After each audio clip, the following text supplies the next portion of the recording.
This month's webinar. Today, we are inviting Dr. Liz Dennett from Endolith, and she's going to be presenting on harnessing microbes to unlock critical minerals. My name is Celestra, and I will be your moderator for today. But before we get started, just a few housekeeping rules or expectations. Next slide, please, Liz. So this is a webinar series hosted by the Critical Materials Innovation Hub.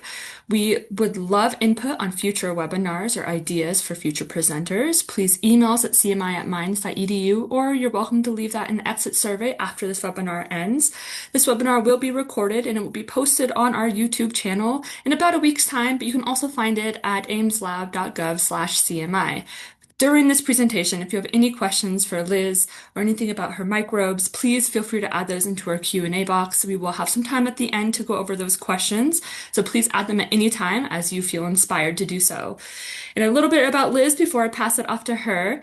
So Dr. Liz Dennett is the founder and CEO of Endolith, a biological intelligence platform using microbes to unlock critical minerals from low-grade ores. As a former high school science teacher, more specifically biology teacher, I'm very excited about this topic. Microbes are something that I find to be very fascinating.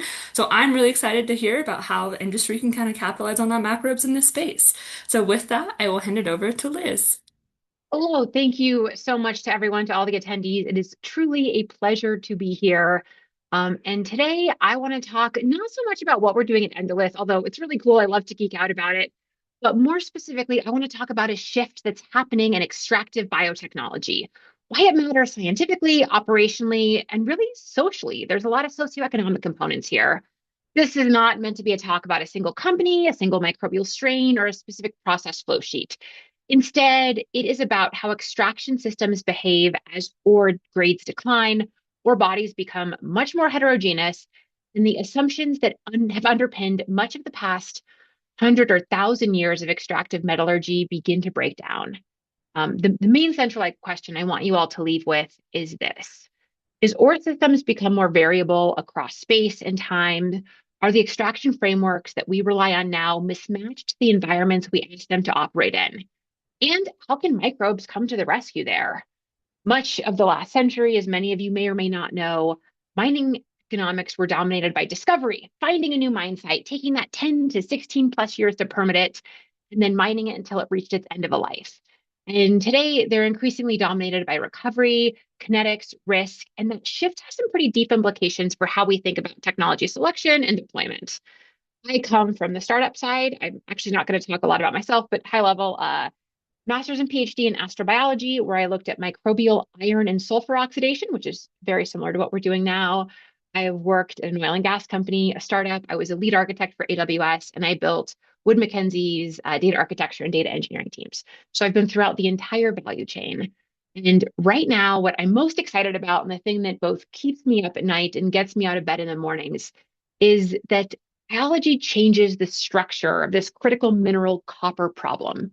Not because microbes are novel and not because biology is set to replace chemistry, but because the adaptive systems, they fundamentally behave different than static systems. And when deployed at scale in heterogeneous environments, we are able to tackle head on one of the biggest challenges that we are facing right now, which is the fact that we're really in a hard place when it comes to copper. And by that, I specifically mean that copper demand is increasing for reasons that have something to do with our short-term market cycles, but electrification increases copper intensity per unit of infrastructure. Things like wind turbines, electric vehicles, grid expansion, energy storage, they all rely really, really heavily on copper, often in ways that you cannot easily substitute it. Copper is the best non-precious metal to channel electrons. I am talking to you now via so many miles and miles of copper wire. And yes, there are new innovations happening, but our entire infrastructure is built on a copper backbone. This has been going on since the dawn of time. Bronze Age, 3 to 5,000 years ago is when humans first really started extracting copper. Bronze is majority made up of copper. And I like to pontificate at times that at these inflection points in human civilization, copper has been right next to us for a lot of them. These were topics that, when I first started Endolith a few years ago, people would just kind of roll their eyes and say, all right, so you care about copper. But now, as news articles even came out a few days ago talking about how we're at the verge of a new copper supercycle, This is really part and parcel to so much of both the energy transition, the AI transition, and so many of these pieces that are coming together. So with that, I want you to leave here knowing that copper demand is doubling by 2050, but 70% of that is trapped in low-grade ores. When I say low-grade ores, I specifically mean things like primary sulfides, chalcopyrite, bornite, some other minerals that right now extraction is a little bit difficult about, and I'll talk about that. Um, Traditional methods are breaking down, and for a scientific audience, as most of you are, the key point here is that demand growth is part of it, but extraction efficiency has become a dominant constraint. We are not necessarily running out of copper. It has really good recyclable properties, but we are running out of copper that behaves nicely under traditional extraction assumptions. This shift is what brings things like recovery and kinetics and robustness from optimization problems into the forefront and is the foundation for so much of how we're thinking through this extraction. So it's a double-edged sword where yes, we're going to need more copper in the next 25 years and in the history of human civilization, but the copper we have left is not very good. Traditionally, methods have been used for these higher quality coppers. So traditional extraction methods are very optimized for the conditions they were designed for, specifically pyrometallurgy. If you have a mental model about how copper is extracted, that's probably what you're thinking. It performs very well when the grades are high, energy input is relatively unconstrained. It's where you take your high grade ore and you smelt it. There is a lot of energy emissions, and you do get things like NOx and SOx emissions, and it takes a lot of energy. Hydrometallurgy, on the other hand, has been emerging using heap leaches. This has really extended the usable resource base by lowering the energy requirements and enabling us to get access to these marginal deposits. Broadly, when I say marginal deposits, I specifically mean things that are less than 0.5% copper. A lot of the work that I'll show you later that we've done testing on is 0.24, 0.26% copper, which is pretty low grades. With these hydrometallurgical systems, they do tend to remain chemically static. In environments, nothing is really that static. As the heterogeneity of these ore bodies increases, the gaps between the system's behavior and what we can assume start to increase as well. And it's not meant to be a critique by any means. It's just meant to point out that new challenges require new solutions. So let's talk real quickly about heap leaching. This is my favorite way to extract copper. And if you're listening to this, probably by this point, based on my enthusiasm, your favorite way to extract copper. Heap leach systems are when mining customers or operators, they take this low-grade ore, they crush it and pile it into these massive piles. They can be as big as the Bronco Stadium. They can be absolutely, absolutely massive. And what they do is lay down these white lines you see here and drip down sulfuric acid or raffinate. It's mostly pH 1 to 2, and it causes an extraction of the rocks. Now, remember, these rocks are low grade. They're less than 0.5% copper. And that sulfuric acid causes a lot of primary and secondary reactions. It causes the minerals that are there, things like pyrite, FBS2, it causes that to break down. It's an exothermic reaction. We get some secondary mineralization taking place. And since it's exothermic, things start to heat up. Right now, this broad hydrometallurgical process has somewhat slow kinetics, and about 20 to 50% of the copper is extracted. The rest of it is not. It gets buried and becomes future liabilities, becomes potentially acid mine drainage or waste. And part of the issue here is that these systems are treated very statically. At Endolith, what we are doing is using microbes, specifically microbial communities, to get more copper out of the low-grade ores. Our field deployments are the size of these two shipping containers in the background, whereas we have one of them where we plop down our bugs and we grow them in tanks. We use microbial communities that we change as a function of time. And from this connex, we just run them and directly integrate them with the existing sulfuric acid systems. And then the other container is where we do all of our analytics platforms. Because in order to understand stuff, you have to measure it. And so that is the platform of which Endolith is built. But more broadly, it points out that biological systems have a role within chemical systems. And I see microbes as our little superpowers. The communities as a whole respond to their environment. They can sense gradients in pH, redox potential, temperature, substrate availability. They can adjust and upregulate different metabolic activity and community structure in response to those gradients. And in these heap environments, variability, specifically vertical and lateral and temporal variability, is not noise. It's not something to be avoided, but it's really a defining feature of the system. And so instead of going here saying, let's reduce the dimensionality, let's make it more simple, we embrace it. And that's what the microbes do. Real quick, since I have the privilege of presenting here and being in front of the camera, I do need to point out that everything we are doing at Endolith is not a solo game. It is absolutely a team sport. Starting from the microbes we're using, our leadership team are some of the most amazing people I've ever worked with.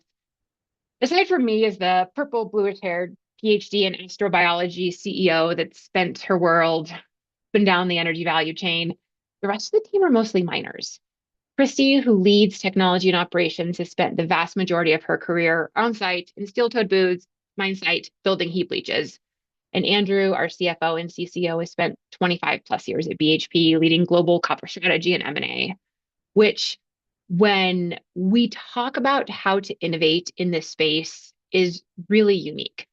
Much like our microbes have different powers, as a team, we have different powers. I get to come here and say things like microbes and redox chemistry, whereas each of us are able to meet mining customers where they are. Because one of the biggest changes to deploying biological systems is not if the technology is working, it's plug and play integration to an industry that is safety first by design. So with that, I want to double click a little bit more on what we're doing, not from the Endolith point, but because moving from static optimization to dynamic systems has been where we have been able to significantly increase recovery in these low-grade ores. What we do with our ores and our rocks is we start by understanding what's there. The mineralogy, we use XRD, we use XRF, we use ChemScan data. And then from those, as the heaps evolve over time in terms of temperature, in terms of chemistry, we tailor microbes into the field. It's fully plug and play. We do real-time monitoring. The key thing here is that microbes are not chemicals. They're not reagents. They don't do one thing. Instead, they're populations, and their behavior tends to be more emergent. That is to say that the performance arises from interactions with the environment rather than being fully determined by initial conditions. From a systems perspective, it helps to reframe extraction from a static optimization. That old Ron Popeil infomercial, if you ever saw it, was like he had a rotisserie chicken on the counter and it was like, set it and forget it. And so we're actually moving away from. It's a dynamic problem. So instead of being asked how to tune a single set of parameters, how you can crank up one chemical or optimize for this reagent, it's really about how the system responds to perturbation, stress, change. And that forces us and allows us to think very differently about scale. One thing that we've been able to do is I was a cloud architect at AWS leading their energy platforms for a few years, is really take a data-driven approach for this. I feel like in every webinar, the speaker has to stay data-driven, but what that means is that we integrate as many of our experimental and real-time systems into good data architecture practices as possible. Because one of the biggest historical barriers to deploying biological systems anywhere, not just in mining or in energy, it hasn't been the mechanism, it hasn't been has it work, it has been about the predictability. Operators need to understand that it's not just descriptive and it's predictive, and how systems will change and evolve as the behavior changes in not just controlled lab settings, but in very stochastic field settings. So applying efforts for us and in the field has really focused on pairing logical systems with measurement and feedback so behavior can be observed and really understood rather than just assumed. For us at a high level, it marks a sharp transition from working in the lab at different columns, different shake flasks, into very early field deployment across multiple industry partnerships. We're actively working with BHP, with Rio Tinto, with a number of other top tier mining customers. I can speak more about the implementation details if you want, but the key thing here isn't the one-off successes or isn't what we've done with this or that customer.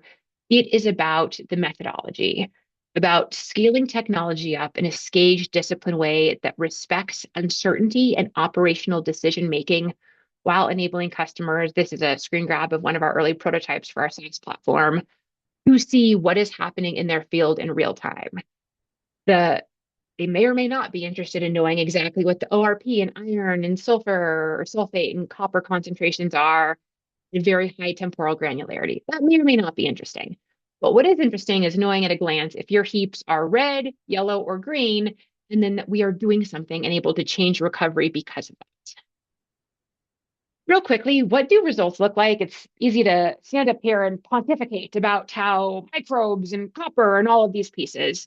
But validation is often where extractive biotechnology and net new technological integration loses credibility. Success is often defined retroactively where it works or doesn't work.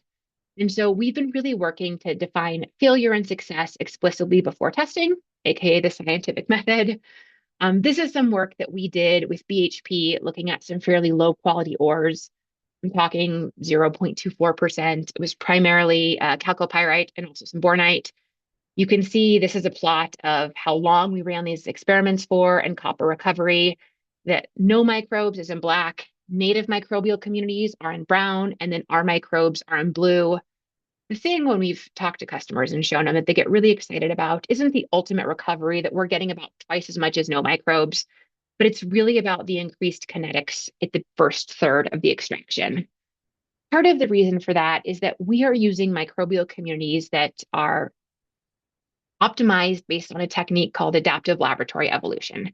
So they're designed to have higher kinetics, and we are consistently tweaking the bugs that we put in there. I say bugs, I mean microbes, so that it's not that set it and forget it. So that as different mineral phases occur, as temperature, as pH, as EH changes, we are able to make sure the right optimized microbes are going in there. And our lab techniques make sure that these aren't just any bugs, these are Olympic caliber microbes, as I like to call them. We have repeated this on multiple ore types at different temperatures. This is some data from 65 degrees.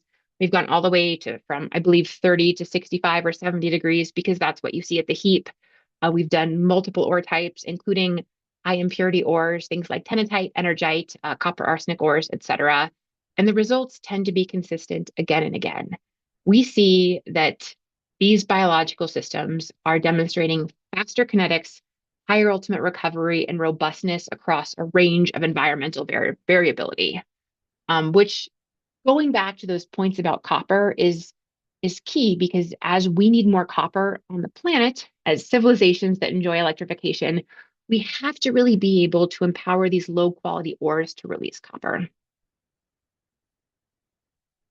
So I've talked a little bit about de-risking and the process, and I'm absolutely flying through these slides because I want to leave plenty of time for questions and answers and making sure that this is a useful use of all of your time.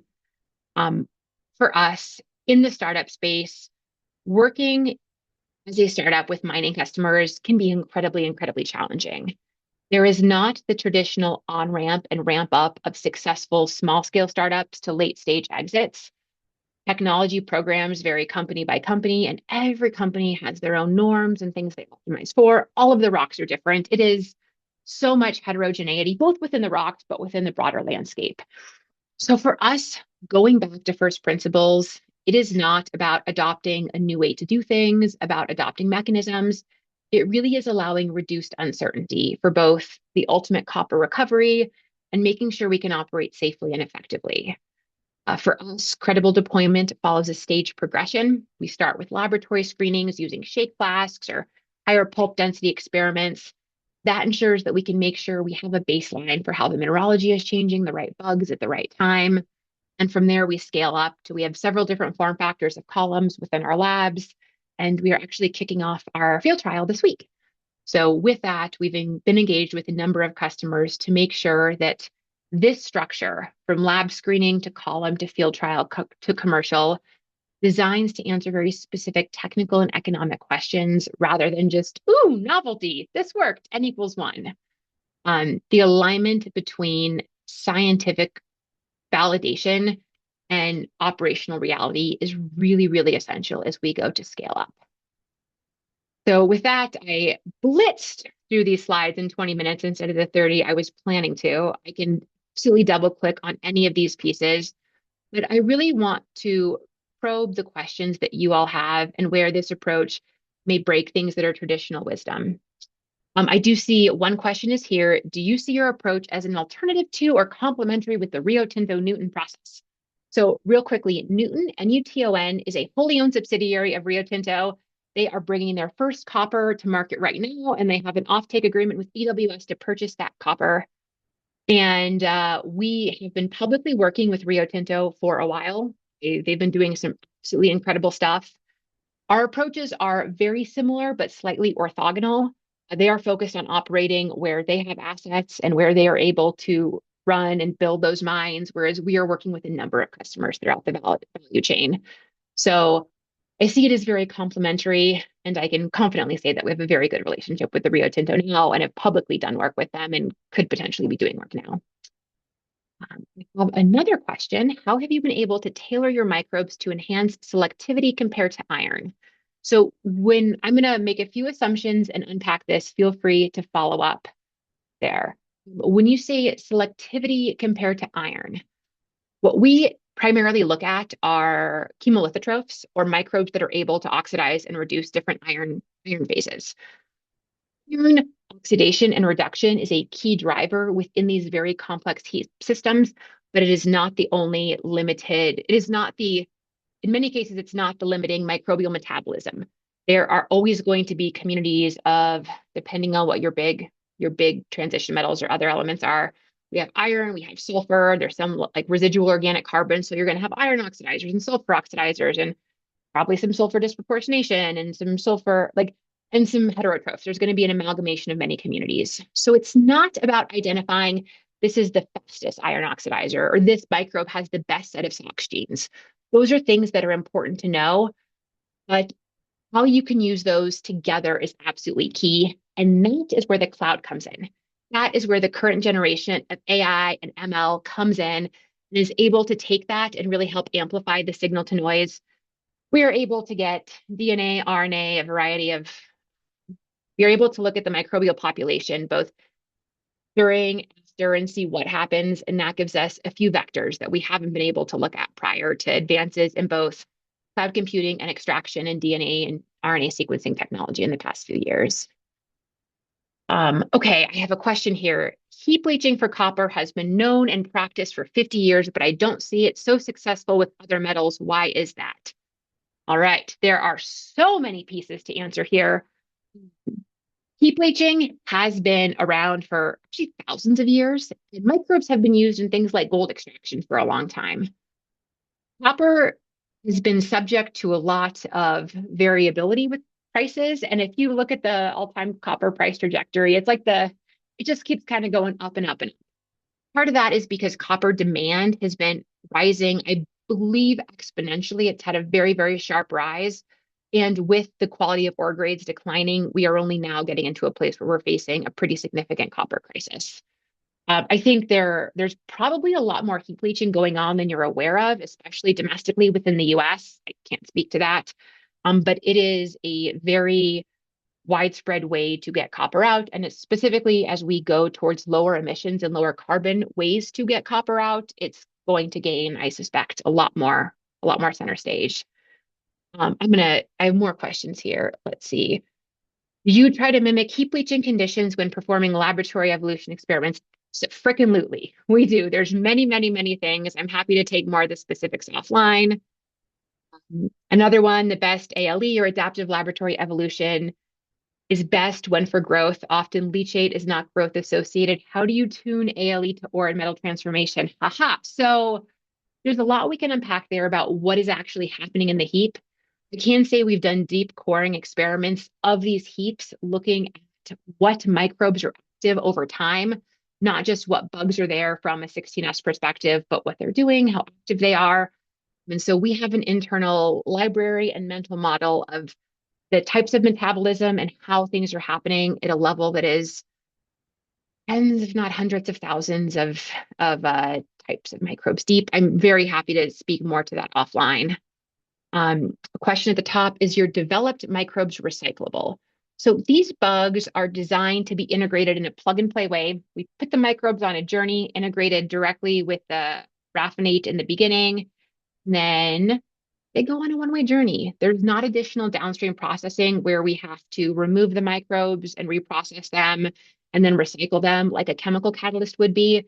Instead, they go on a great journey and are removed prior to the SXEW or the solvent extraction plant. Um, let's see, I have one on slide 8 was the data from a field trial. For the native microbes, do you grow them in the lab and apply the same manner as you do to your tailored consortium? And by no microbes, does that mean no added microbes, or are you actually working with sterilized ore? There is a lot to unpack in there. I will say that sterilized ore is kind of a misnomer because if you're going to do anything in any lab experiment, bugs are everywhere and keeping things under sterile conditions is not indicative of the field. This is actually from an SME paper that we published last year. Send me a note. I can send you more of the details and answer more of the scientific pieces offline. Um, another question, do you have any compare with absorption and your work? I'm not quite sure what you're getting at there, but I can say that in terms of absorption and what happens in proto-mineralized layers, passivation layers, we have spent a lot of time and energy studying that, both from the mineralogy, the kinetics, the cations, the anions, what is happening. A lot of very complementary chemical approaches like Jetty's technology are designed to minimize the passivation layer, whereas we have found that we are able to address it in a slightly orthogonal way. Again, depending on what types of ore or what types of systems you're looking at, I'm happy to get into more conversations about that, assuming that the absorption question was actually on the passivation layer. But it is, in many ways, the elephant in the room in heap leaching environments where you have to understand what is impacting your kinetics, the ultimate recovery, before you can go in there and put any new approach or augment anything that's already being done. Great job, Liz. I love the number of questions that we have. We still have a Yeah, few these were more. great. We have some more minutes if anybody wants to add some questions there, but I want to sit on this slide just for a second so everybody can see Liz's contact information there at the bottom. So record that down. Like she said, feel free to reach out with her with additional questions. And so I'll give another minute. Oh, look at that, Liz. We got another one. Do you see any opportunities for genetic engineering, symbio approaches, and bioleaching, or would regulatory stability challenges be difficult to overcome? There are some great people out there doing things with symbio genetic engineering. My friends at 1849 are doing a really cool job there. The short answer is that is a very thorny question to unpack. And without a crystal ball, I do not know how big the regulatory challenges are going to be. We are purposely focused more on the field deployment pieces and the scalability parts as opposed to genetic engineering, but I think that there could potentially be potential there. Ooh, more questions. Um, Many of the new commodity harvesting technologies have succumbed to sudden price crashes created by the liquidation of strategic reserves. Have you planned for a potential copper price crash? Ho, ho, ho. Hold my coffee. Hold my coffee when it comes to copper price crashes. So we do not own and operate any mines, but we are consistently focused on how we can increase the price per pound or price per ton for copper. The best technologies will not work, even if they are economical, if they are not safe and very plug and play. Based on all the data that I've looked at, all the research I've done, and again, I've read so many WoodMac reports. I used to be over at WoodMac. There are two or three pieces coming together to make copper demand, copper supply, really at the crux of both of those. I truly believe that limitation of copper is going to be a once in a generational crisis. We see this a lot, even in the past few days, looking at the need for copper for AI data centers. That said, our technology is applicable throughout not just copper, but many other critical minerals, which goes to the next question about, are there non-sulfidic ores that can be treated by microbial heap leaching? Yes, yes. Um, with this, we've done a fair amount of work on lithium, specifically lithium clays. We're looking at iron oxides. There is a number of pieces that we can play on. Oh, I see the last question. Jayon, just send us a note. You're right down the street from us in School of Mines. We can give you the mineralogy and the sample size and particle sizes for the things that were tested. I see another question. Pretty much saying that 40 years ago, the company I worked with eliminated microbes for energite, cobaltite, and zinc ores. I'm encouraged by the work, but aside from high-grade energite, these microbial colonies were abandoned when metal prices fell. Good luck. Yeah, it is absolutely critical to make sure that not only are the OPEX and CAPEX low, but we are able to weather some of these cycles coming through. Since starting Endolith a few years back, there have been a number of new technologies that are promising to make a dent in the critical minerals landscape. I truly believe a rising tide lifts all ships. I think there's also a role for getting more out of existing mines, specifically in our backyard in America. I grew up in a little town in Alaska, and so many of my friends' parents worked at Red Dog Mine. My dad was an oil and gas geologist on the North Slope. That intersection of sustainable development while also understanding the role that the land plays in the state has been absolutely critical. And as we move through to these next inflection points, I'm actually pretty energized about the fact that we can onshore a lot of these pieces, both because having access to more blue collar trades like welders and people with CDLs is really key and really helpful for us, but also it enables us to take ownership and take control of how we do things like make sure mines are run safely, the operational impacts, and are able to put us potentially, hopefully one day as a net copper exporter from that geopolitical piece I teed up in the beginning. Connect with Awesome. me on LinkedIn. Shoot me an email at Liz at Endolith Mining. Our team right now, we are based in Arvada and Westminster, so two labs right outside of Denver. We're pretty small. We're only 13 people right now. We are looking to hire a full stack engineer and a head of platform if you know anyone, and some field people. So if you've spent time on a copper mine and want to potentially spend more time on a copper mine, reach out. Awesome. Thank you so much, Liz. I really appreciate it. And awesome questions from the audience. Really appreciate your engagement with this. Liz, I'm going to have you click over to our last slide, and I will wrap us up for today. So thank you all for attending this webinar. Again, this is going to be recorded and posted on YouTube in about a week's time. You can find us at Critical Materials Innovation Hub YouTube channel or by visiting aimslab.gov/CMI. And just a shout out for our next webinar happening in a month's time, or I guess a couple months out, I'm sorry. So please join us on March 31st with Dawn Wellman from Rio Tinto. So I appreciate the connections that we hear today from Liz on that. And she's going to be presenting on industry perspectives on building a resilient U.S. critical mineral supply chain. So great topic, and we really look forward to that presentation with Dawn. And we hope Um, to see you all there. Yes, Liz, go if I for could it. give her a plug, Dawn is absolutely amazing. This should be a very, very great webinar. I look forward to being there. She's incredible. Awesome. Well, yes, we're very excited to have her, and thank you for that, Liz. And like always, please give us some recommendations for future webinars in that exit survey, or you can email us at cmi@mines.edu. And with that, I will end us off for today. Thank you so much for your time, Liz. Thank you, audience, for hanging with us and asking some great questions. Until next time, have a great day.